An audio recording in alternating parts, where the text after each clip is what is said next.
el único programa para filosofar mientras haces el quehacer.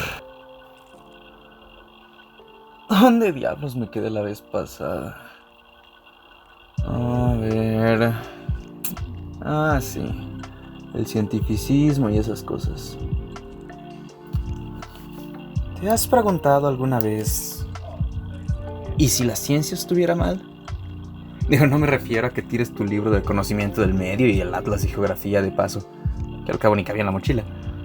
Pero piensa esto, recordando el otro capítulo.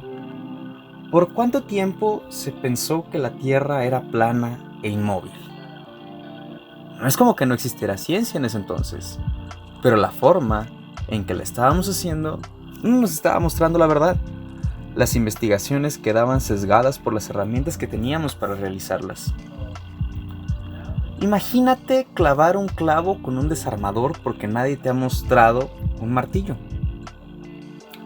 ¿Cuántas verdades nos estamos perdiendo de alcanzar porque posiblemente el método que tardamos casi 400 años en formar no estaba bien hecho?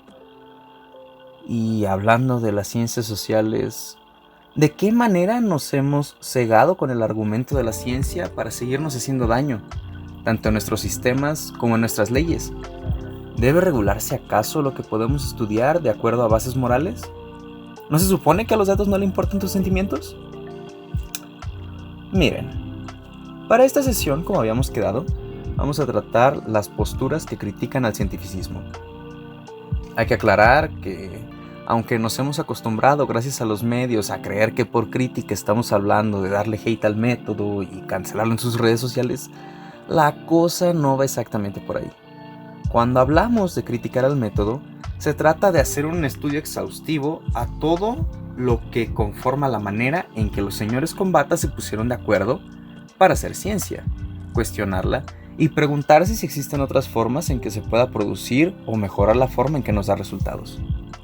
Levantando estas interrogantes, lejos de detener la maquinaria científica que echamos a andar en la modernidad, nos permite ir más allá y ser más considerados al hacer ciencia.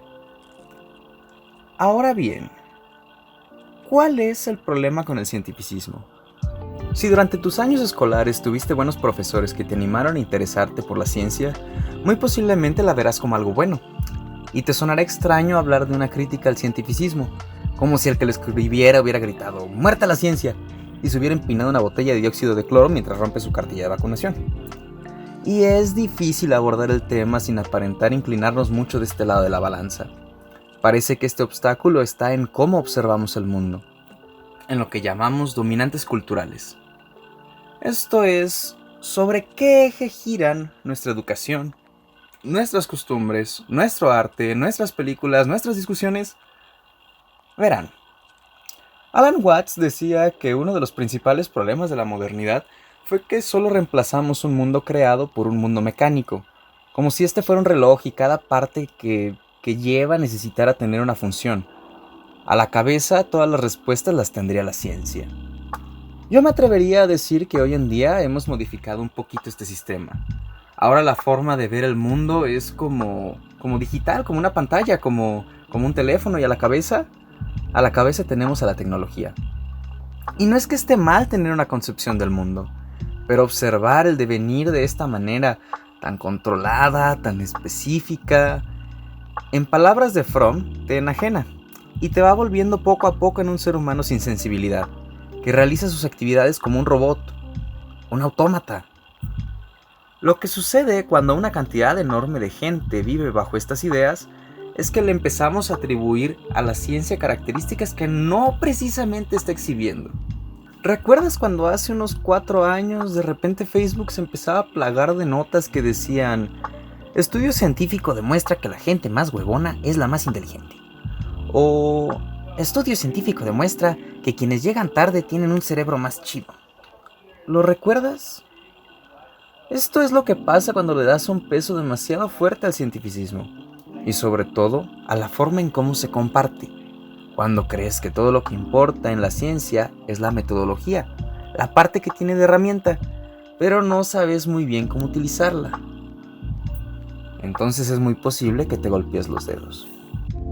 a este conjunto de creencias que solidifican la ciencia como incuestionable, como un dogma sustentado en el todopoderoso método científico, el cual, como dijimos en la sesión anterior, fue un acuerdo casi arbitrario al que se llegó después de que ya se encontraban en muchísimas publicaciones del siglo XX. A este conjunto le llamamos el cientificismo. Sin embargo, las formas en que tiende a centralizarse todo, desde la riqueza, la fama, las oportunidades, el conocimiento mismo y a veces todas juntas, ocasionan que ni siquiera los académicos se fueran percatando de estos errores. Pero hubo quienes sí, y construyeron la crítica al cientificismo.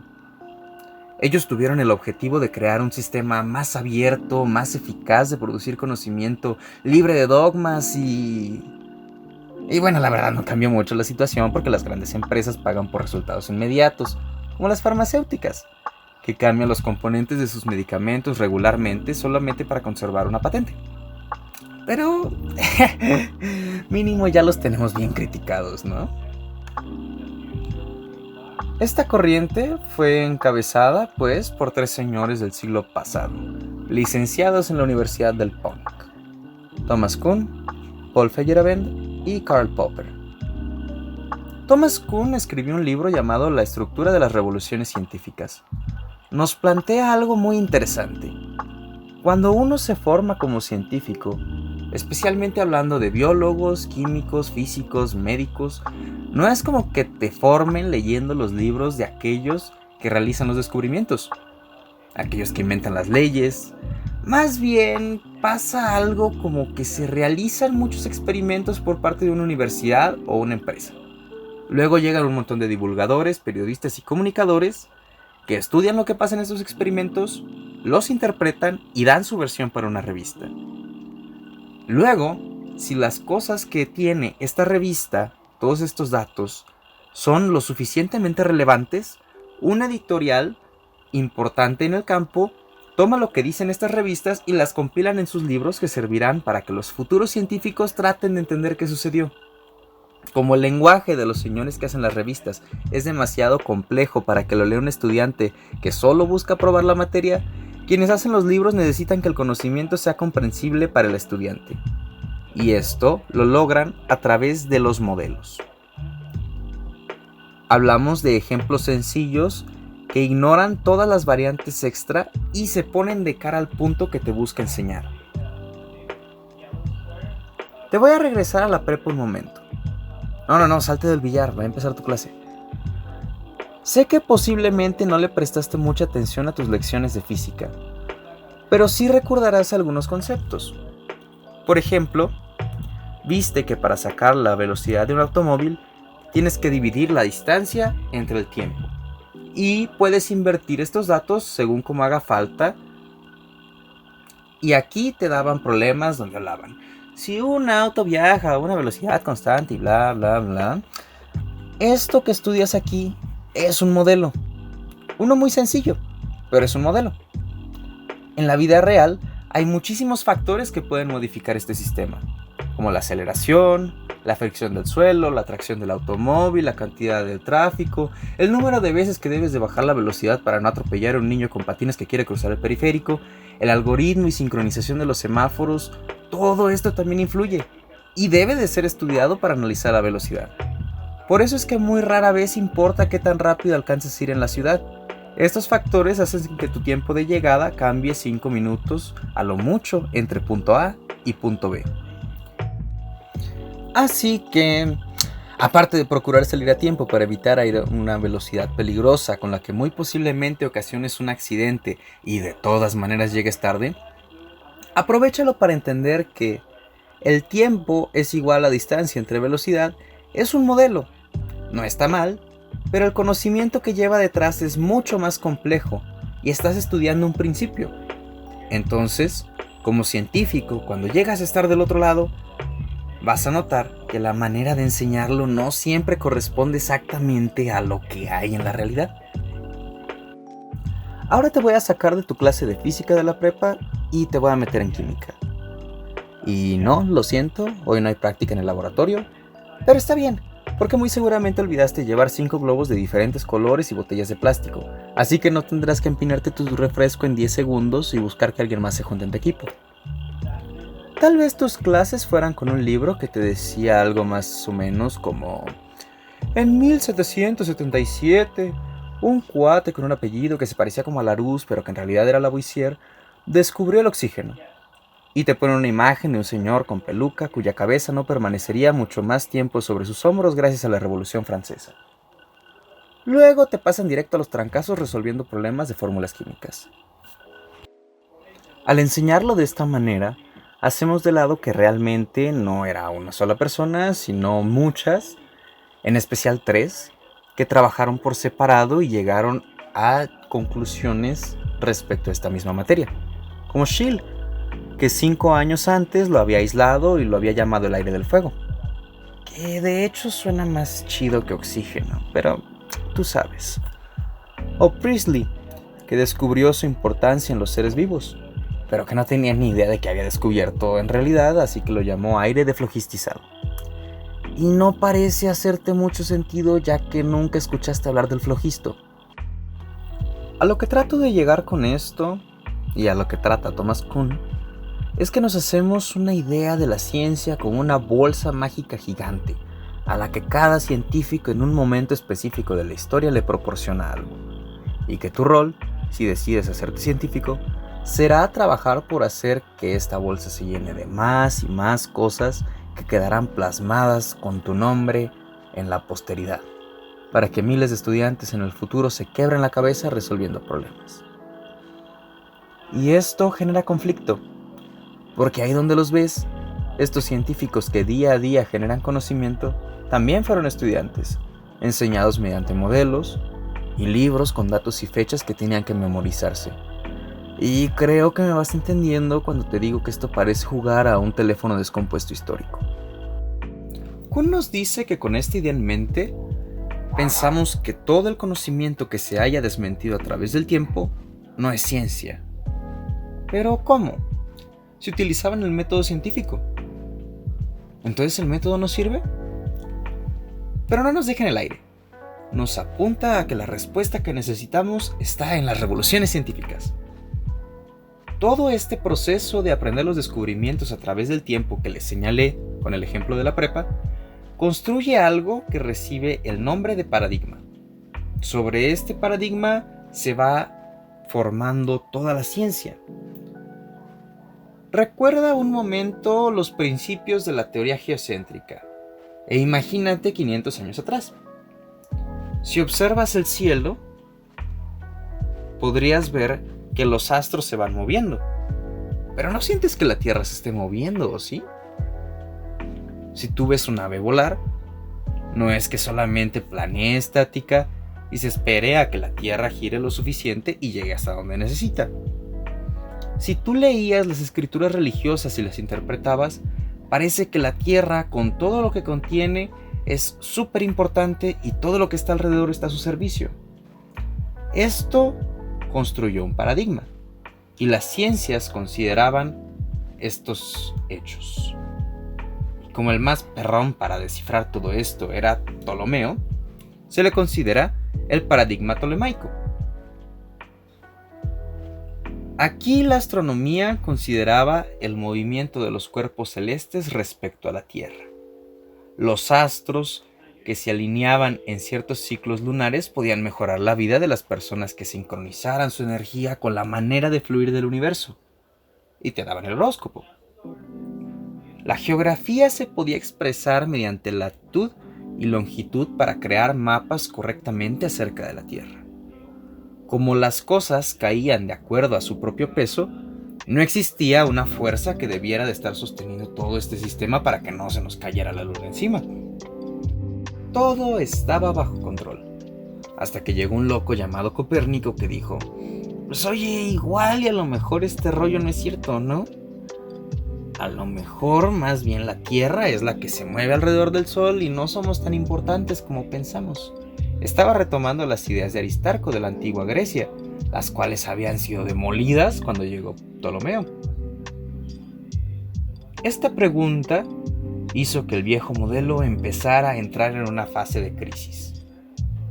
Pero no es como que todos le hicieran caso de inmediato. Recordemos que el publicar estas cosas incluso fue penado para muchos. De hecho, si comparabas en aquel entonces el modelo tolemaico con el copernicano, el tolemaico parecía tener mucho más sentido. Con todos los hechos en los que se apoyaba, era más sólido, más científico. ¿Ves por dónde va la cosa? Sin embargo, el modelo copernicano sí sacudió al tolemaico, y muchos otros gradualmente fueron cambiando de ideas a medida que esta crisis aumentaba en el modelo anterior, como Galileo, que con su telescopio vio que había astros que orbitaban otros planetas, no solo el nuestro. Kepler, que describió las formas en que los planetas se movían. O Newton, que nos dio una explicación del modelo copernicano con una nueva interfaz, la gravedad, ya que los objetos no caían según su peso, sino por una fuerza que los atrae hacia otros masivos. Los planetas no se caen debido a la inercia que genera la fuerza de otros cuerpos como las estrellas. Entonces el modelo de Ptolomeo dejó de perder su aplicación. Toda la ciencia que contenía se tuvo que ir trasladando al modelo copernicano, y tomó mucho tiempo, pero funcionó, y construyó un nuevo paradigma. El cambio de un paradigma al otro fue a lo que se refiere Kuhn con revolución científica. Este es un quiebre que se va dando al sistema ya existente. Va sucediendo de manera gradual y le lleva a un estado de crisis, hasta no aguantar más y necesitar ser reemplazado con otro nuevo. Y aunque tenga menos investigación en el momento, resulta más viable. Y los científicos que le suceden buscan la manera de solidificar el nuevo sistema, con fórmulas y conocimiento que lo redefina. Algo parecido a cómo cambian nuestras civilizaciones a través de puntos de quiebre. Kuhn observó esta similitud y por eso le llamó revolución, como las revoluciones sociales. Al final de cuentas, el proceso en el que va ocurriendo, este ir y venir de modelos y consensos a los que llega la comunidad científica, es natural y no está separado del mundo al que estudia. Forma parte del mismo. No está exento de errores ni de formalismos. Se va a equivocar miles de veces, pero lo más importante es que lo volverá a intentar hasta ir perfeccionándose y nos va a dar mejores respuestas a nuestras preguntas. Siempre y cuando no llegue Feyerabend. Si Kuhn es revolucionario, Paul Feyerabend es anarquista. Quiere ver el mundo científico arder. Pánico, horror. Bueno, no en realidad. Pero sí tiene una visión distinta. Él busca establecer un diálogo donde completamente irá en contra de la forma en que se ha llevado a cabo el proceso.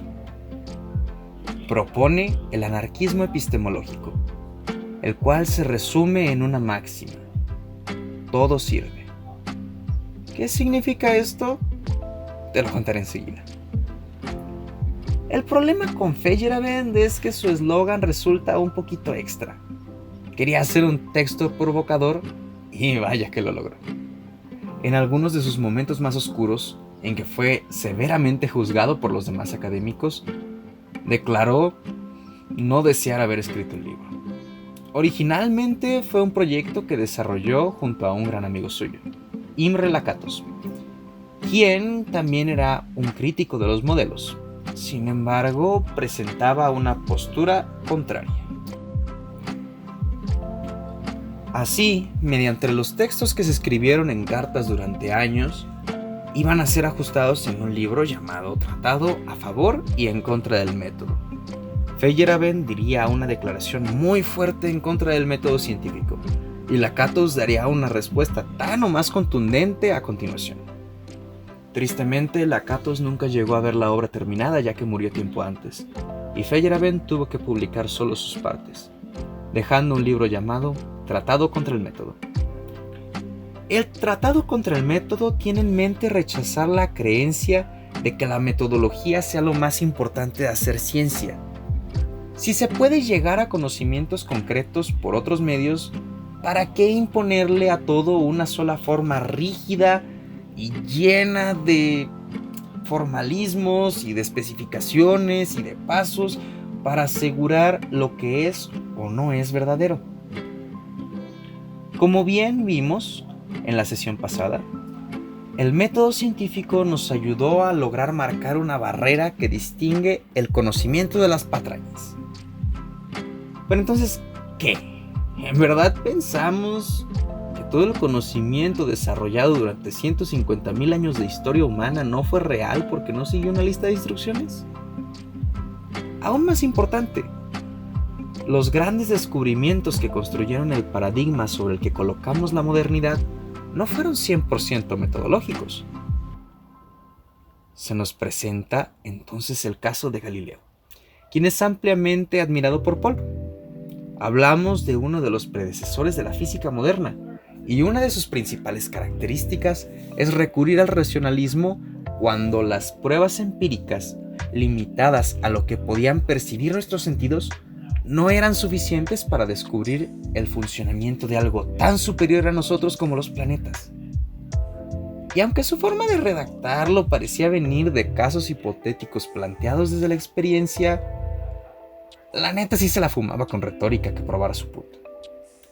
Lo cual no significa que sus conclusiones a las que llegó fueran incorrectas.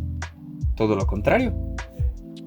Hoy en día, el fuerte apego al método nos sirve para evitar caer en el error entre tanta información falsa. Pero esta confianza a veces ciega que le damos a la ciencia se puede volver hacia nosotros. No es que se equivoque, nosotros nos estamos equivocando. Y creemos tener respuestas donde no las hay. O a veces permitimos que nuestros propios excesos sean fundamento de una investigación. Y como encumbramos a un solo grupo especializado a que diga que es cierto y que no, se crea un monopolio de ideas de quién puede definir el mundo donde vivimos. Según Feyerabend, si logramos aceptar que todos, independientemente del rigor con que hagamos nuestra experimentación, podemos llegar a tener respuestas correctas, como está en la cultura, en la tradición, en nuestras técnicas y experiencias propias, el conocimiento se nutriría mucho más y sería más abierto. Y si bien la principal crítica a Feyerabend es que destruye todo el rigor y no lo reemplaza con algo de un valor igual, el desarrollar una manera más plural de llegar a conocer nos vuelve más humanos, sin necesidad de hacer de lado el hambre de descubrir las cosas que el mundo tiene para mostrarnos. La circunstancia es que cuando no tomamos en serio lo que otros grupos que no estén a la cabeza tienen por decir, generamos escepticismo en el otro y se vuelve reaccionario. Pasan de tener que creer casi todo a no creer en nada. Y si no piensas que esto es grave, entonces googlea algo que se llama casos de COVID. Karl Popper, quien fue profesor tanto de Feyerabend como de Lakatos, por su parte, desde su libro La lógica de la investigación científica, nos dice que el problema del método científico empezó desde que al simpático de Francis Bacon se le ocurrió que sería muy divertido hacer las bases del método a partir de la inducción. Y es que no importa cuántas veces obtengas un mismo resultado en distintos experimentos particulares. No quiere decir que en algún momento llegues a una verdad general.